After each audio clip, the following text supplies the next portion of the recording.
بسم اللہ والصلاة والسلام علی رسول اللہ صلی اللہ علیہ وسلم وبعد۔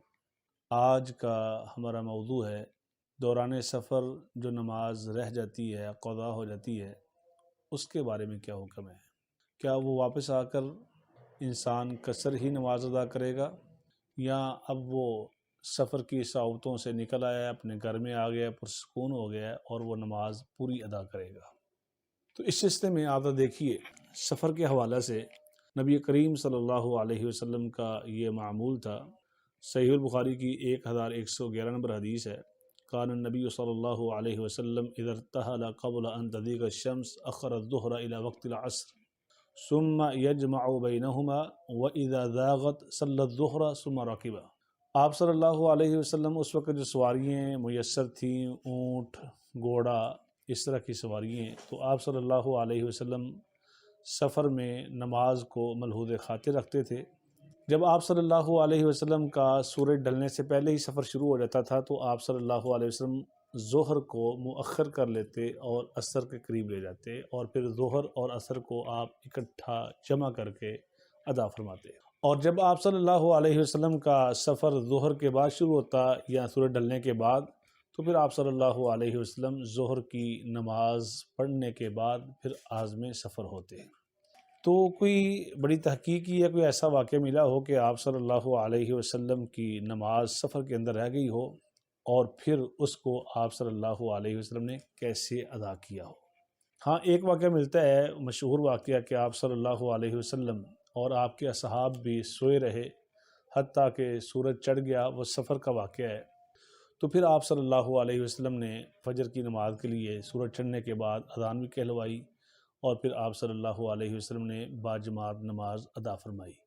لیکن وہ نماز ہی ایسی ہے کہ وہ سفر میں ہو تب بھی آپ نے 2 رکعتیں پڑھنی ہیں باجماعت، اور آپ حضر میں ہو تب بھی 2 ہی رکھتے ہیں۔ لیکن اس کے علاوہ ایک اور واقعہ ہے، اس سے استنباط کیا جا سکتا ہے، اگرچہ اس میں اہل علم کے 2 موقف ہیں۔ ایک موقف یہ ہے کہ جس حالت میں آپ پہ نماز فرض ہوئی تھی اور جس کیفیت میں وہ نماز آپ سے قضا ہوگی، فوت ہوگی، آپ اسی کیفیت کو ادا کریں گے۔ ایک موقف یہ بھی ہے اہل علم کا۔ اور ایک جو مجھے دلائل کی روشنی میں سمجھ آیا ہے وہ یہ غزوہ خندق تھا۔ تو آپ صلی اللہ علیہ وسلم کی عصر کی نماز چلی گئی، یعنی مشغول رہے، حالات اس قدر تھے کہ صلاۃ الخوف بھی آپ صلی اللہ علیہ وسلم ادا نہ کر پائے۔ تو آپ صلی اللہ علیہ وسلم جب عصر کو مغرب کے ساتھ ملا کر، یعنی بالترتیب پہلے آپ نے عصر پڑھی، پھر آپ صلی اللہ علیہ وسلم نے مغرب ادا کی، تو آپ صلی اللہ علیہ وسلم اس قدر رنجیدہ تھے کہ آپ علیہ الصلوۃ والسلام نے ان کے لیے یہ کلمات کہے کہ مالا اللہ قبورہم و بیوتہم نارا کما شغلون عن صلاۃ الوسطیٰ۔ اللہ تعالیٰ ان کے گھروں کو، ان کی قبروں کو آگ سے بھر دے، انہوں نے ہمیں عصر کی نماز بھی پڑھنے نہیں دی۔ تو آپ صلی اللہ علیہ وسلم نے پھر جب فارغ ہونے کے بعد عصر کی نماز پڑھی، وہ پوری پڑھی۔ پوری سے مراد، حالانکہ جو کیفیت تھی عصر کی نماز کے وقت وہ تھی خوف والی، وہاں پہ پڑھی جانی تھی صلاۃ الخوف۔ تو آپ صلی اللہ علیہ وسلم نے فارغ ہونے کے بعد وہ صلاۃ الخوف والی نماز نہیں پڑھی، آپ صلی اللہ علیہ وسلم نے امن والی نماز پڑھی ہے۔